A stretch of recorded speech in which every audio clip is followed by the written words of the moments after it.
Okay မင်္ဂလာပါကျွန်တော်ပြီးခဲ့တဲ့ဘက်ကပြောထားသလိုပဲကျွန်တော်ဒီဘက်မှာ video editing နဲ့ပတ်သက်တာ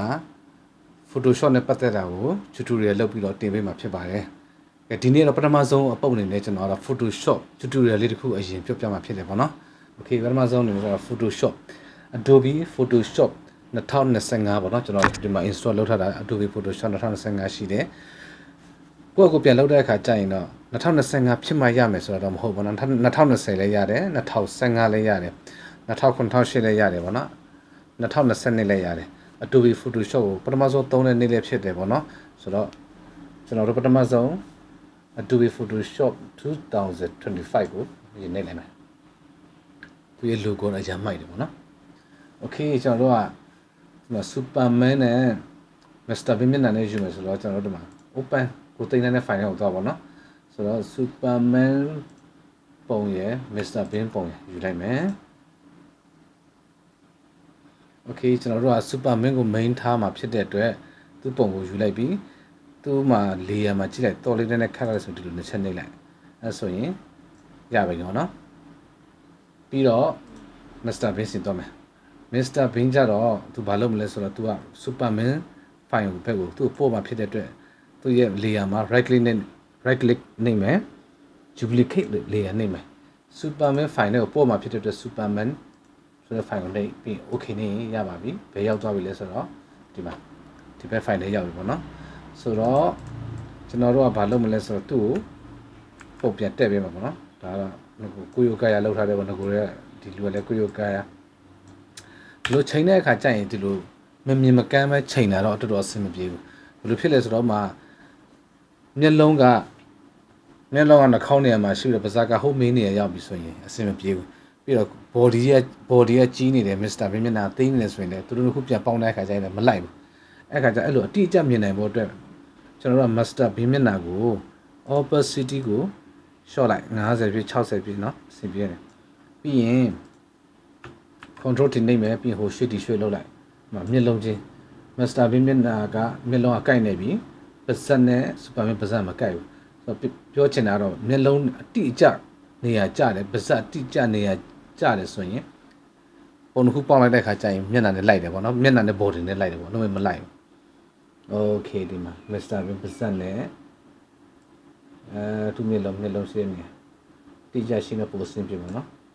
နည်းနည်းလေးဆောင်းပေးလိုက် Okay enter နေလိုက်နော်ပြီးဘာလုပ်မလဲဆိုတော့ opacity ပြန်တင်ပါမယ် Mr. Bean ကျွန်တော်တို့က Mr. Bean ရဲ့မျက်နှာပဲလိုချင်တဲ့စပင်းနဲ့မလိုချင်ဘူးဖြစ်တဲ့အတွက် Mr. Bean ကိုဆက်လက်မှတ်မယ်ပြီးရင်ဒီမှာ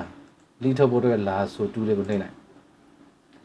ဆိုတူးလေးနှိပ်ပြီးတော့ Mr. Bean မျက်နှာလေးပဲယူမယ်နော် Okay လေးဆင်းပြီးတော့ယူမယ် Okay ပြီးရင်သူ့မျက်နှာပဲလိုတဲ့စပင်းနဲ့ဖြတ်မယ်ဖြစ်တဲ့အတွက်ကျွန်တော်တို့အပေါ်တန်းလေးမှာ select invest အဲ့ဒါနဲ့နှိပ်လိုက်ပြီးရင် delete လုပ်လိုက်ဘယ်သူကြံတယ်လဲဆိုရင် Mr. Bean ရဲ့မျက်နှာပဲကြံတယ်ဆိုတော့ select တစ်ခါပြန်နှိပ်မယ်ဒီ select လေးပြန်ဖြုတ်ဖို့ပေါ့နော် invest လေးပြန်နှိပ်လိုက်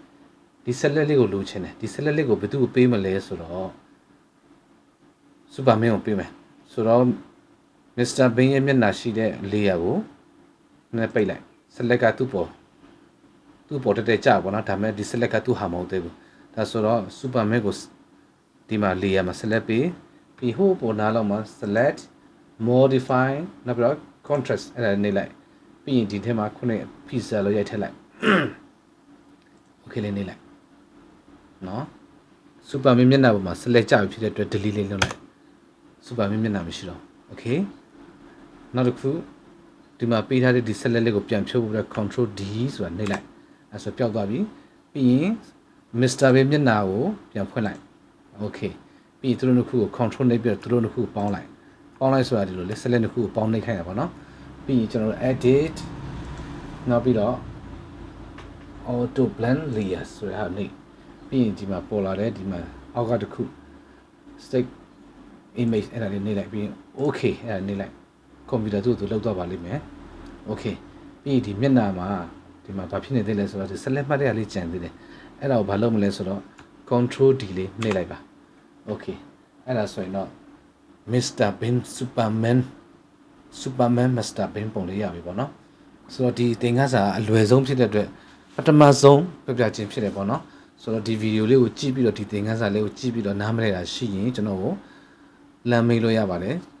ကျွန်တော် page မှာပဲဖြစ်ဖြစ် messenger မှာပဲဖြစ်ဖြစ် personal account မှာပဲဖြစ်ဖြစ်ဖုန်းနဲ့ပဲဖြစ်ဗီဒီယိုကိုခေါ်ပြီးတော့လည်းမေးလို့ရပါတယ်ပေါ့နော် okay ဟိုကအလုံးလုံးပြီးသွားပြီဆိုရင်တော့ကျွန်တော်ကဒါ join နိုင်နေပါတယ်ကျွန်တော်မပြောပြတာပေါ့နော်ဒါပထမဆုံးသင်ခန်းစာမို့လွယ်လေးမို့လို့ပြောပြတာဆိုတော့ file ပြီးရင် save as ပြီးရင်က desktop မှာပေါ့နော် tutorial မှာ tutorials ပေါ့နော် okay ဒီမှာ Superman SUPER Superman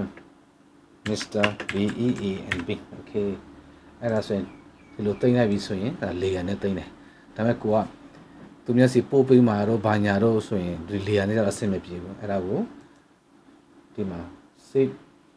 a copy အနေလိုက်ပြီးရင်ဒီမှာဘာယူမလဲဆိုတော့ JPEG အဲ့ဒါတင်လိုက်ပြီးရင် save လုပ်လိုက်အဲ့ဆိုရင်ရပါပြီဆိုတော့ဘယ်မှာတက်ကြည့်အောင် desktop မှာခုနတင်ထားရနော်ကျွန်တော်တော်တိုင်တော့ desktop မှာတော့ပုံတွေ file တွေတော့မသိဘူးပေါ့နော်ဒါပေမဲ့ဒီမှာလွယ်အောင်ကျွန်တော်ပြထားပေးခြင်းဖြစ်ပါတယ်ဆိုတော့ခုနကဒါကျွန်တော်တို့ဒီအပြာနဲ့ဟာလေယာဉ်နဲ့လောက်ထားတဲ့ file ဒါ JPEG နဲ့ထွက်လာတဲ့ file